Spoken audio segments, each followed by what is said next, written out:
This week, we are taking a closer look at the unidentified, the unexplained, and the stuff that until recently have been some of the most closely guarded secrets of the US government. From E.T. to the X-Files, via American Dad and Futurama, the existence of extraterrestrial beings has captured the imagination of the American public for decades. And as we edge closer to finding out if the truth really is out there, I want to know, why do Americans love aliens?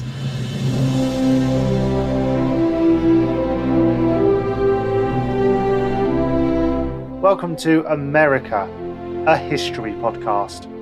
I'm Liam Heffernan, and every week we answer a different question to understand the people, the places, and the events that make the USA what it is today.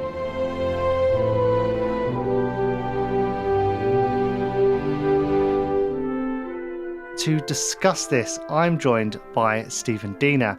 Born and raised in South Florida, Stephen always found himself being curious about the cosmos and what could be out there. And over time, that curiosity turned into a passion for the unknown. He's been a broadcaster and radio professional since 2015, and this ultimately led him to create the UAP Unidentified Alien Podcast, which is a really great show, and I'll put it in the show notes for anyone that wants to check it out. Stephen, welcome. Yeah, no, thanks for having me, Liam. This is great. I appreciate you having me on. Oh, it's really good to have you on the podcast today, and I can't wait to just sort of dive into chatting about aliens and life out there and all that sort of stuff. But tell me a bit about your podcast before we do, because I gotta admit, I've listened to it, as I should do because you're on the show, and it's one of those. I find it really hard to find a good alien podcast because a lot of it, there's a bit of mumbo jumbo out there and people who really kind of go down the sort of supernatural path. But I feel like your show is rooted in a lot of just reason and science, and I love that.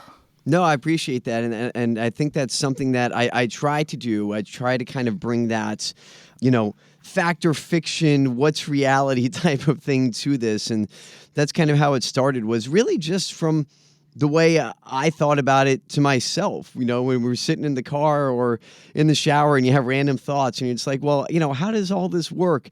So I kind of took that approach where, what story is fascinating to me, whether it's, and I know we'll get into some of those things, but whether it's Rendlesham Forest from 1980 or whether it's Roswell or, the Phoenix Lights in 1997, some of the most famous cases, or maybe it's some of the lesser known cases, so stuff from the 1890s in Texas. So when it came just all these different stories, my approach was, well, if I find it interesting, maybe I can find all the details and present those details. Just talk about it and let's, have that discussion together, and whoever's listening, you can decide well, what do I think about this? So I never wanted to come out there and say, hey, this is true. You got to hear this story. Like, I'm going to tell you everything about this and why I think this is true. No, it's always just, hey, here's the story. I think it's pretty cool. What do you think? And that was kind of the genesis of the show.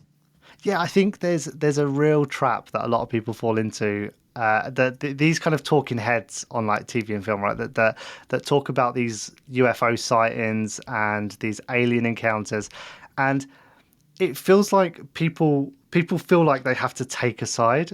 They have to either believe it or not, and if they believe it, they really go all in and just assume that what they're seeing is fact.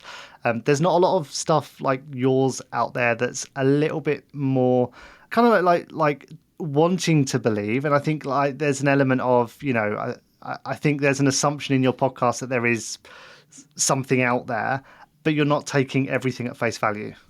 Yeah, no, and I appreciate that. I'm glad it comes across that way because that's what I try to do. It's like I think everybody can kind of tell, where I stand on what the, what the answers might be to the questions. Like that's no secret, and I don't try to keep it a secret. But I'm glad that it comes across as that, conversational. Let's have a discussion about it because that's what I try to do. So I appreciate that. Yeah, and that's what we want to do on this podcast as well, because when you look at like popular culture, there's no shortage of examples of Americans really kind of mythicizing and popularizing the concept of aliens and the unknown. So when did it start? Because the earliest example I've seen is stuff like Invasion of the Body Snatchers, like way back in the 50s, and even I guess monster movies like Frankenstein and that are examples to an extent. But like, when did America's fascination with aliens really begin?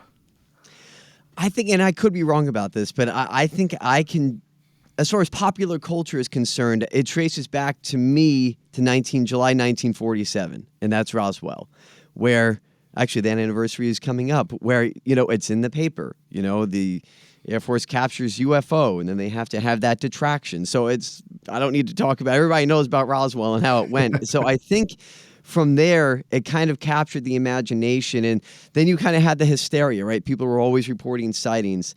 And then a few years later, you had the lights over the Capitol in the early 1950s.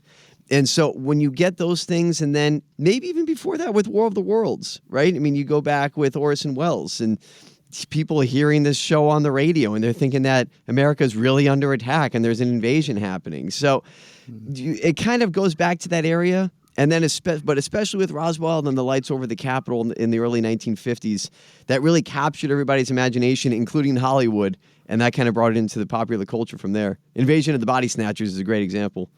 Yeah, and I just actually, you sort of mentioned some of the sort of science fiction kind of examples there. Do you think that I didn't want to say fear, but I guess it was fear at the time. Do you think that just stemmed from a lack of understanding? So when you as a normal person, you see these weird lights in the sky, what else are you going to think? I think that's what it is. I really think that's what it comes down to, is just the human fascination, right? When it comes to the unknown, we don't know what it is, so we want to know. It's just that natural curiosity. I think when it comes to human beings, right? What's up in space? We don't know. So let's fly up there to find out. Elon Musk, how can we colonize Mars? I don't know, but let's try to do it. What's under the ocean? Let's try to find out. Let's go in a submarine. So it's just kind of like that natural curiosity, I think, that drives us. Even going back to the explorers, of the Renaissance. It's just that curiosity of, hey, look, we might fall off the edge of the earth. We're not sure, but let's find out, So I think it's just something that's kind of ingrained in us. So when we don't know the answers, we kind of become obsessed with trying to find it out. But I think for so long, the idea of aliens and there being some other life beyond Earth seemed so far-fetched that people who believed it were kind of seen as crazy. Even in my lifetime, when I was at school, there wasn't even the possibility that aliens were actually real. Independence Day comes out and you've got that crazy old guy who claims to have been abducted by aliens. And, do you know what? There was a real kind of stereotype around people who believe that. It's not so much nowadays.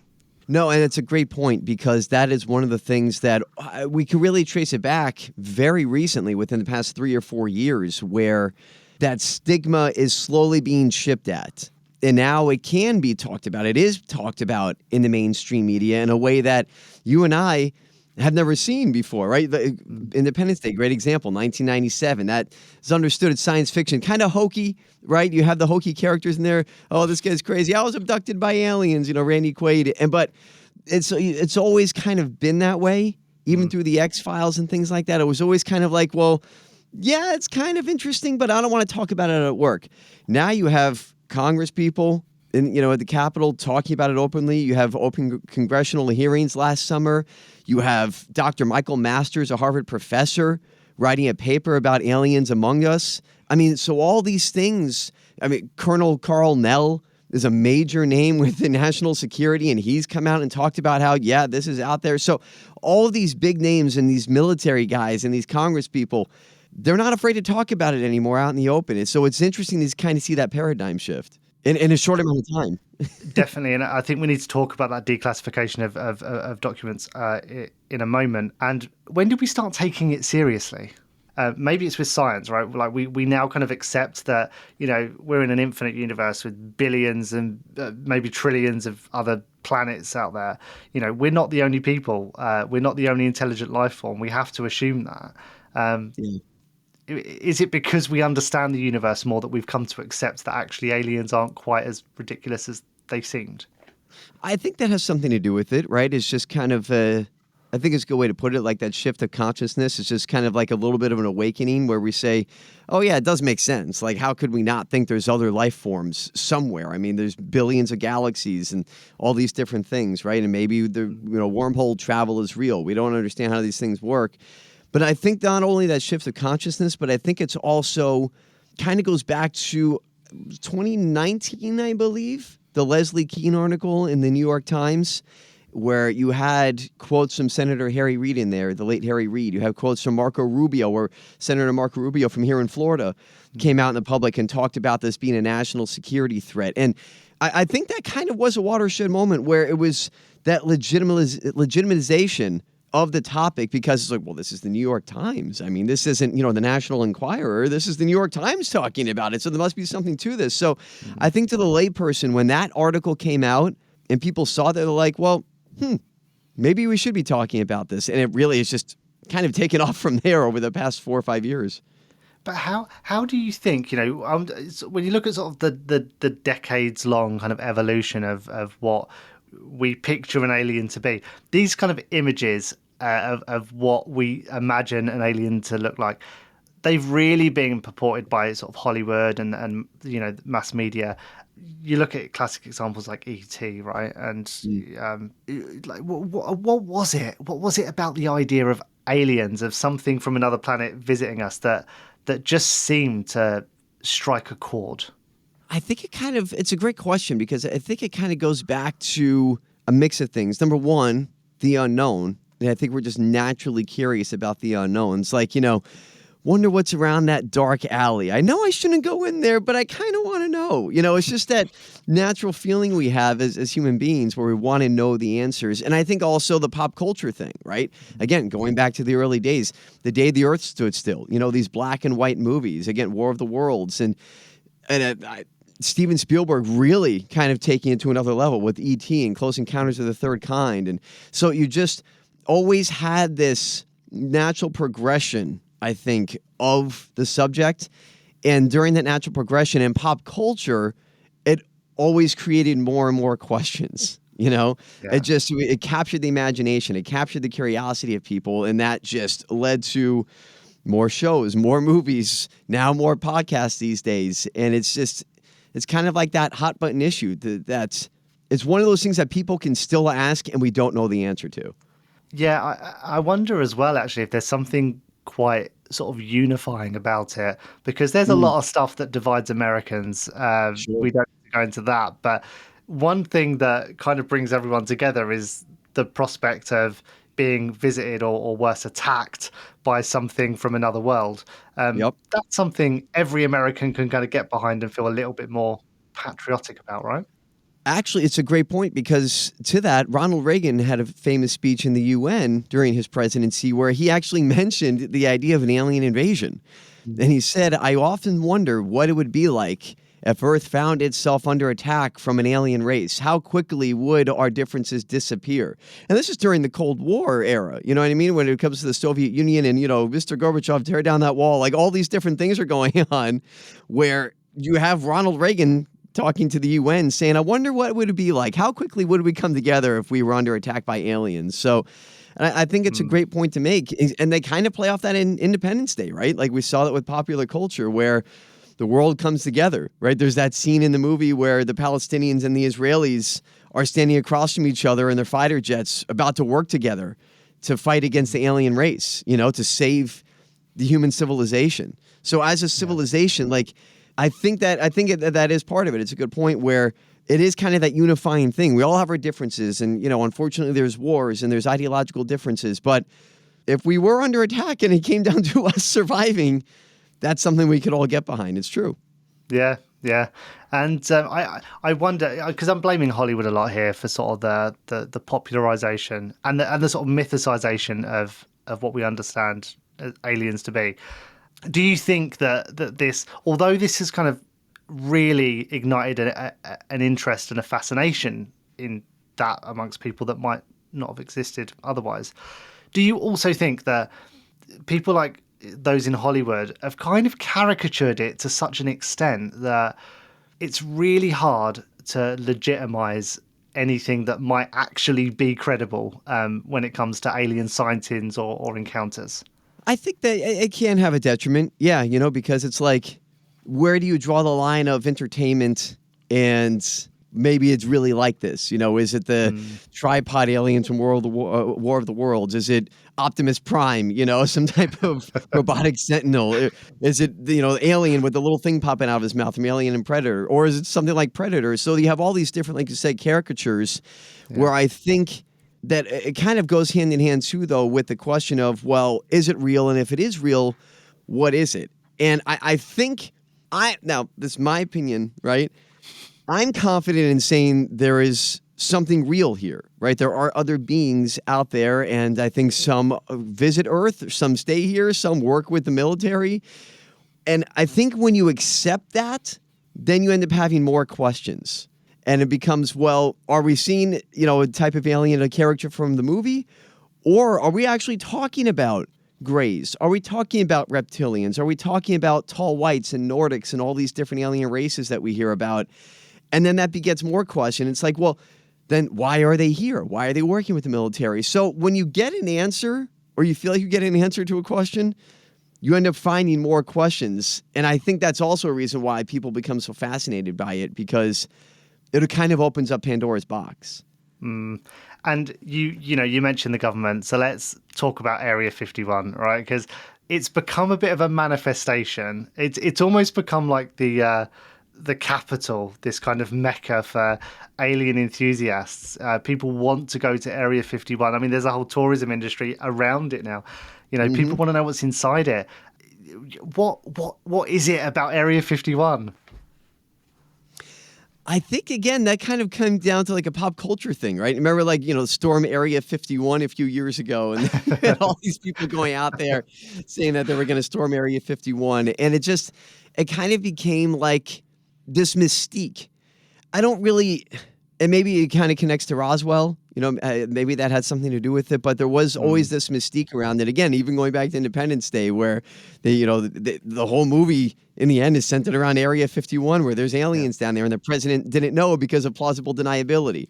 And I think there is a sense of truth to that, because, listen, Liam, they didn't even admit that Area 51 existed up until like 10 years ago. Yeah. It's been there for a long time. And a lot of the stuff is, and not to sound like a kook, right? We talk about the stigma, but a lot of this stuff is underground. And a lot of this stuff is mountain ranges and things like that with all these different bases. So, like, if you storm Area 51, you're not going to find much more than a lot of desert, because a lot of the stuff is layers underground, like stories. There's facilities under there. And I think just that kind of thing is just, there's like this mystique that kind of floats around. It's a huge tourist industry for people going to Area 51, or the area anyway, as close as you can get. The government don't do themselves much favors by 10 years ago, they deny it. And then 10 years ago, they say, oh, no, actually, it does exist. All that's going to do is like fan the flames of like skepticism and just like the conspiracy theories around what's inside there, right? Because it's like, why deny it for so long? Yeah, it really did. It took on a life of its own because of the deniability, and everyone always said, well, no, it's real. And you even have, residents in Las Vegas who talk about, like, we know there's an airport that takes the employees there. We see it all the time. The airplanes fly over our house. Like, it's an open secret. And that's just kind of how it works. But I think they kind of inadvertently, maybe the government also played a hand in that, like you said, where they kind of helped to create the mystique because it was shrouded in such secrecy. Do you think that they, and I'm kind of venturing a little bit here into conspiracy theory territory, but go with me. Sure. Do you think that perhaps they have something to gain from encouraging people to believe that there's something alien related there, or something, really top secret going on in Area 51, when actually all it is just a military base? I think it's a little bit of both. I think it helps their cause because you can kind of play a little bit of look at the shiny object over here, while we're doing work at Area 52 or at a different base inside of a mountain range somewhere in Utah. You know what I mean? So there is that element to it. I do agree, and I don't really think it's much of a conspiracy theory, to be honest with you. I think it's just smart business on the U.S. military's part, is to say, keep going to Area 51 while we actually do the real work over here. But it also is a secret military base, because a lot of supposedly reverse engineering happens there, and a lot of, Bob Lazar talked about the reverse engineering program. So whether or not you want to believe Bob Lazar, but that's where he says, it happened. So there's a lot of secret tech that comes out of Area 51. That part is still true. But I think they also do use it to their advantage to say, look over here. Be it Area 51 or somewhere else, do you think the US government, or indeed any other government in the world, is actually hiding something that they found from another world? Well, I'll give you this example. I'll give you this story. I'll answer the question with the story. And it's actually one I've spoken about during UAP before in an early episode. And I brought up a few times because I just love the story. Jackie Gleeson. So if you know Jackie Gleeson, the actor, of course, from The Honeymooners and, Yep. famous comedian and everything like that. Jackie Gleeson Theater is named after him down in Miami. He was good friends with Richard Nixon. So when Nixon was president, they would play golf together and everything. It was a well-known thing. A lot of pictures of them together. And the story goes that one time, Richard Nixon came to Jackie Gleason's house in Miami, free of Secret Service, again, different time, this is, 50 years ago or so, and said, Jackie, get in the car, I want to take you somewhere. Because Jackie Gleeson was obsessed with the idea of aliens. He wanted to talk about it. He would always pester Richard Nixon about it, say, come on, tell me the truth. What do you know? What do you know? And so one night Nixon shows up and says, get in the car, let's go down.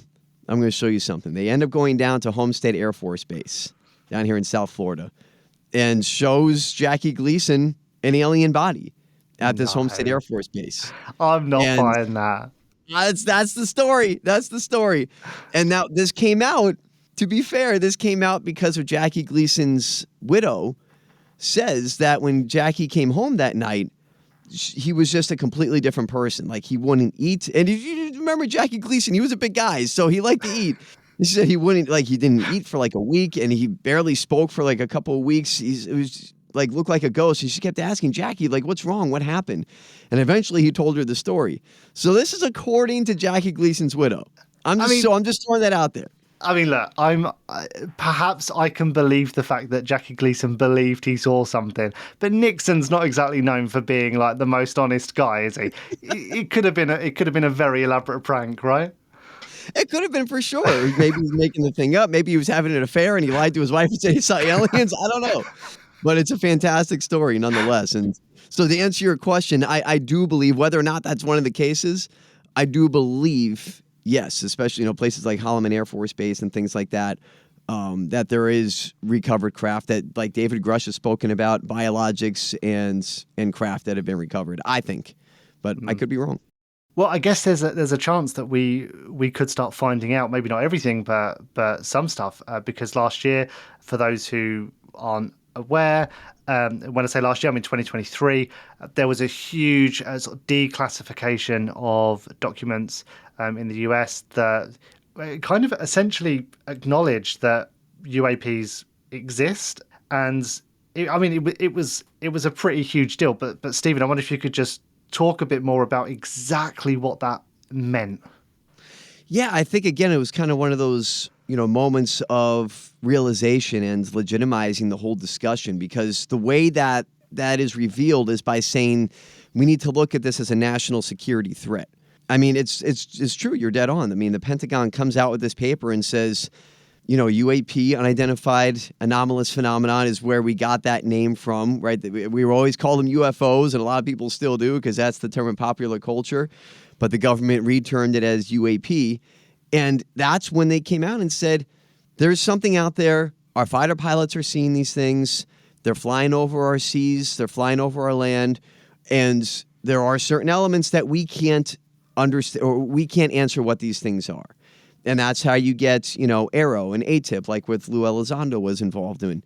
Even going back to Project Blue Book with Dr. J. Allen Hynek. So, I mean, these things have been going on and being investigated for decades. It's just now, within the past few years, where the government has finally come out to say, yeah, you're not wrong. We really are investigating these things because we don't know what they are either. So we're just going to call them anomalous. Do you think this is a result of just pester power, essentially? Like, people have been banging on for so many years about the legitimacy of aliens and what the government are doing that they haven't disclosed. I guess my question is, like, why now? It's a great question. And that's a question, honestly, that I've asked before to even some of my guests on UAP, is kind of, well, why now? Like, it feels like after all these years, right, 70, 80 years, Now we're talking about it. Now we're talking about it as a legit issue. Now it's in front of Congress where you have whistleblowers under oath testifying that this is going on. And I'm not sure I have a good answer for it. And I've been trying to find that answer myself. Is it because they're trying to prepare us for something? Is it because, they just want to get more word out there to get more funding for the military? I don't know. Honestly, your guess is as good as mine. I wish I had a better answer for you, but it's a question I've been asking too. And it's a great question.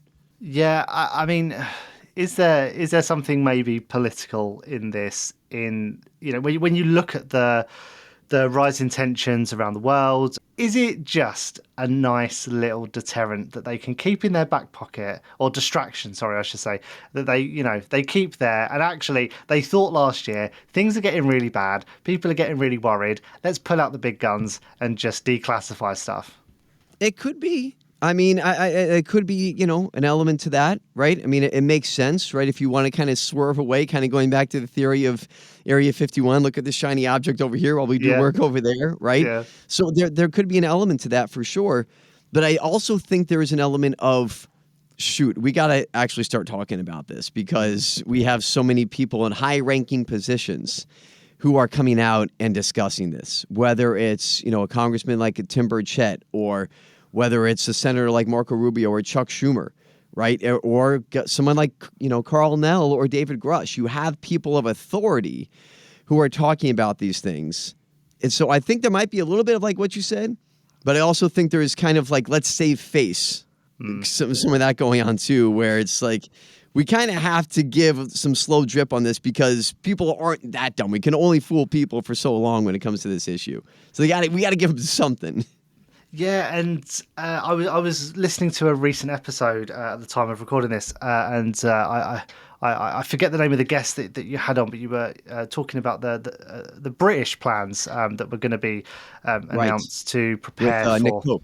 Yes, Nick Pope, and it kind of got me thinking that is there something to this idea that they know that something big is potentially coming. So by kind of drip feeding information to the general public, they're kind of preparing everyone for something that maybe as of right now, we're just not ready to hear. And I think there is an element to that because, you have a lot of people who still don't really talk about this, right? I mean, a lot of people just go about their day. We're trying to pay the bills. We're trying to buy groceries. Things are tough. And you don't really think about aliens all that often and, what might be out there or who might be visiting and things like that, right? But there is, I think, that element of the desensitizing effort. And I think some of it is coordinated, like in the case of, you just mentioned the British paper that's supposed to come out in the next few weeks that is going to talk about, well, if we did find life in the universe, here's how we would handle it. So that is something that's coming out, and it's going to catch people's attention in the next few weeks, and they're going to talk about, well, why would the British government put this out if they weren't expecting something to happen, right? So I think there's a little bit of both where you kind of have this element of a desensitization kind of going on a little bit, where you try to put that out to the general public to say, maybe get used to the idea because there might be something coming in the future. And I just keep hearing about October a lot. I don't know if there's anything to that. What we're going to find out in October, like I don't expect the aliens to come out and have a press conference with the president or anything like that on October. But I've just heard from a bunch of different people that middle of October is a time to watch for some type of disclosure news. So we'll see. Yeah, well, there you go. Yeah, October 24, put it in your diaries. Who knows? But I wonder if this is all just part of a bigger education piece here, because for decades and decades we've kind of taken this idea of aliens and we've embellished it and we've expanded it. And we've created this whole fictionalized understanding of what aliens are and kind of built our perception of what's legitimate and illegitimate around these sort of fictionalized interpretations of what we think everything is.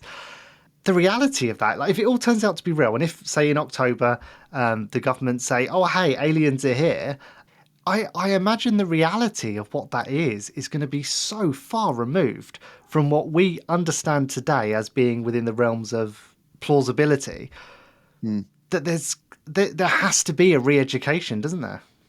Oh, 100%. And I think that's another reason why you don't see true disclosure, because there's going to have to be a lot of questions accounted for. You're talking about, and this is what I always come back to, you're talking about what were they hiding and how were they hiding it? You're lying to Congress. You have shady government contract deals going on with, big defense contractors like Lockheed and, division like with Skunk Works and Raytheon and Boeing and all these different companies, right? And then you also have the question of, what did the religious institutions know? How long has the Vatican been keeping this secret? How long have they been keeping this knowledge? And how does it relate to religious beliefs? Right? So I always come back to those things where people would have questions. Now, it could strengthen faith. It absolutely could come out and say, well, you have an all-powerful God that created more than just human beings, right? That you could absolutely end up saying that. Or you can come out and say, well, the all-powerful God created these alien races and they genetically modified us. So, yeah, this is actually how it happened. And so that might be part of the re-education. I don't know, right? It depends on the belief system. And I think that's a question. Those are the big questions that when you come down to it, some people talk about there's a dark element to this, whether that's the experimentation part, whether that's, a deal that was made with Eisenhower in the mid-1950s with the Greys for experimentation, for technology. Maybe the dark thing about this is that aliens have been much more involved with our evolution than they're willing to talk about. So there's this underlayer of things that I think maybe people aren't ready to kind of accept. And there does need to be the kind of that slow drip. And I think it comes down to David Grush's 3 basic truths that he talked about, which was they're here, they exist, we have biologics, and we've recovered craft. Now let's go from there. I think if we found out, like today, that there was something huge, like aliens existed or aliens had actually been on Earth, there was evidence of that, I think it would blow everyone's minds. And I think that I would actually say that, you were talking about how there's an element of needing to sort of desensitize us all. I think actually, since we first started talking about and exploring what aliens might be, I think we've been going through this period of cultural desensitization to aliens, but to such an extent now that it just doesn't reflect in any way the reality of what that is. So I wonder if there's almost like 2 parallels here. The first is the fiction, the culture, the stuff that we see in film and TV, and the second is the science, the actual legitimate, credible research and stuff that's being discovered. And actually, the former is kind of delegitimizing the latter. Yeah, it's kind of a weird dichotomy because you have this situation, right? Like you said, where we're used to seeing different things in movies and we think we have it figured out because of what we've seen on TV or, things like that. But I think the real thing is not a lot different, but different enough to where it's going to catch people off guard, right?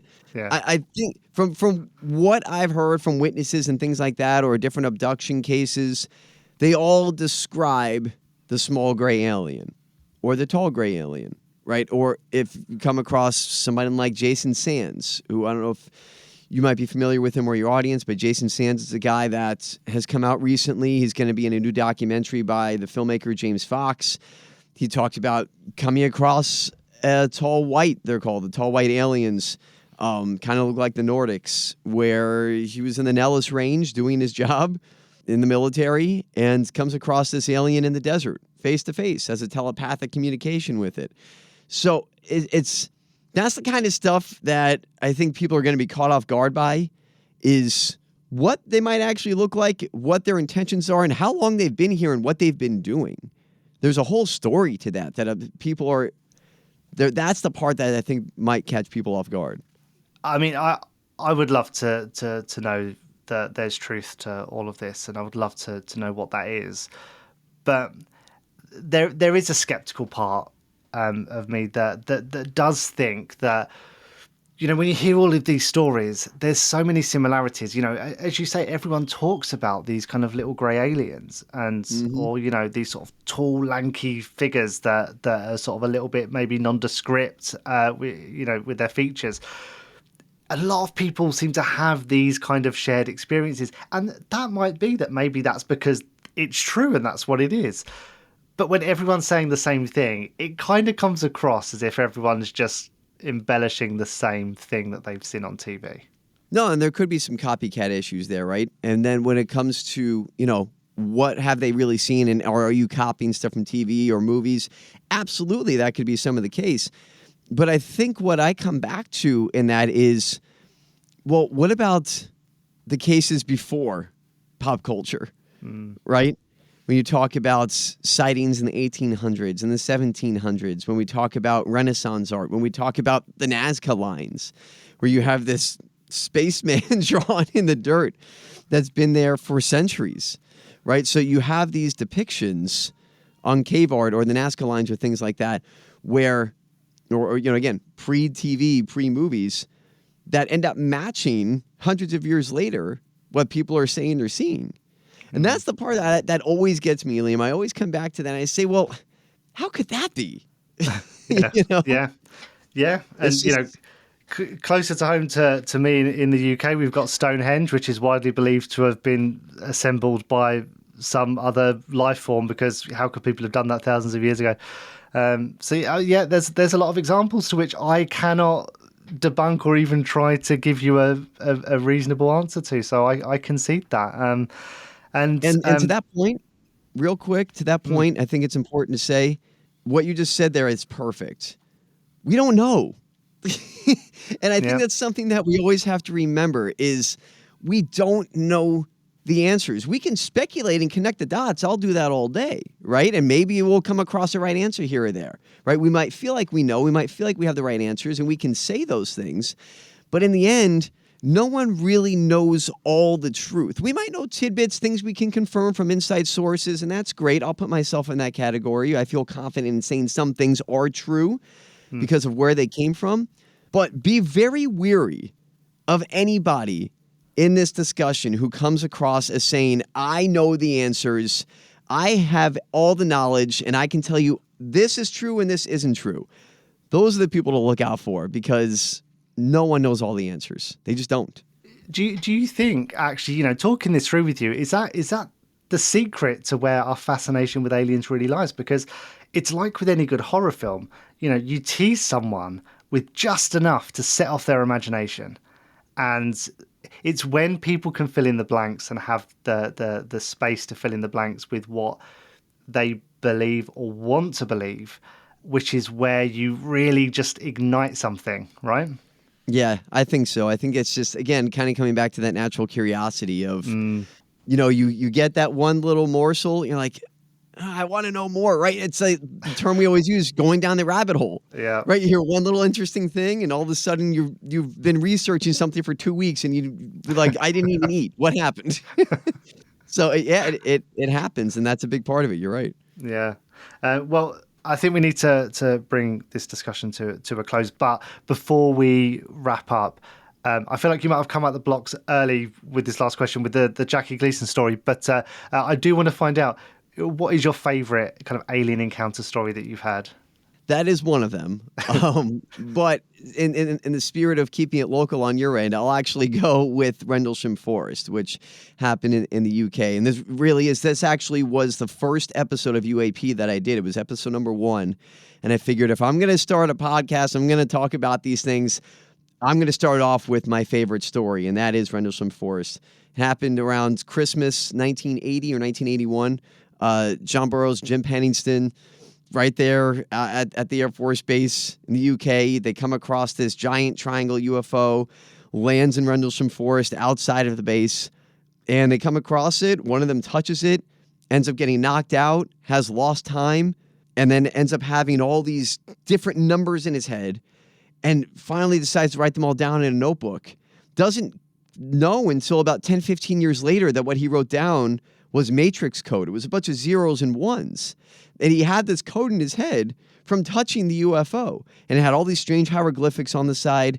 And then they actually ended up deciphering the matrix code, and it led to a message that said for the, I forget exactly, but it was something along the lines of exploration of the universe for the betterment of humanity. It was something along those lines, and I know I'm getting the quote not right exactly. And then it also gave coordinates to a mythical island named High Brazil, which is kind of like an Atlantis type story. And so, I mean, it's like, well, how did all that happen? This guy just wrote a bunch of zeros and ones. So it's stuff like that where you have two reputable sources, military guys, writes all this stuff down, and it ends up with a message and coordinates. Rendlesham Forest, to me, will always be mystifying. Yeah, that's incredibly baffling and really fascinating. To anyone that's listening, I mean, go check out Stephen's podcast to hear more about that. But and I'll pop a link into the show notes as well. But that's crazy. And, that just about wraps up this episode. I feel like we could talk about aliens for a lot longer. And, of course, Stephen, you do on your own podcast.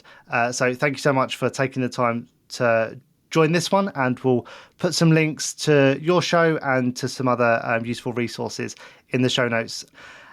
Stephen, if anyone wants to connect with you further, where can they do that? Yeah, it's all over social media, on Twitter, X, at UA Podcast 850.